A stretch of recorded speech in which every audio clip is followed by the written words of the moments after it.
Sindh assembly की कार्रवाई का जिक्र करें। आपको बताएं कि सिंध असम्बली में कायदे-ए-बान के लिए इंतखाबी अमल जारी है। सूबे के वज़ीर आला के लिए पीपल्स पार्टी के मुराद अली शाह, जबकि मुत्तहदा कौमी मूवमेंट की जानिब से अली खुर्शीदी मैदान में है। इस मुतालिक तफसीलात वजाहत अली आबदी से जानते हैं। वजाहत आगाह कीजिएगा। हाँ जी, देखिए मैं आपको बताता हूँ, सिंध असम्बली में इजलास का तीसरा रोज है। आज सिंध असम्बली के अंदर वजीर आला के मनसब के लिए इंतखाब हो रहा है।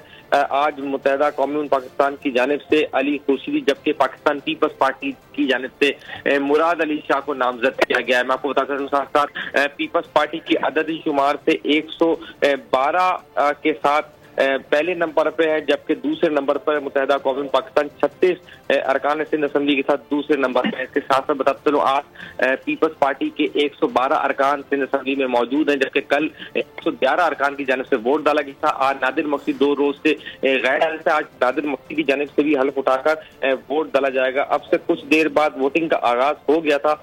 मुराद अली शाह के हक में वोट डालने वालों को दाएं जानिब, जबकि अली खुर्शीदी को वोट डालने वाले बाएं जानिब लॉबी की तरफ जा रहे हैं। चंद लम्हों बाद वोटिंग का अमल मुकम्मल होगा, जिसके बाद वजीर आला के इंतखाब कंप्लीट होने के बाद उसका ऐलान कर दिया जाएगा। जी, वोटिंग का अमल फिलवक्त जारी है। वजाहत आपकी बहुत शुक्रिया।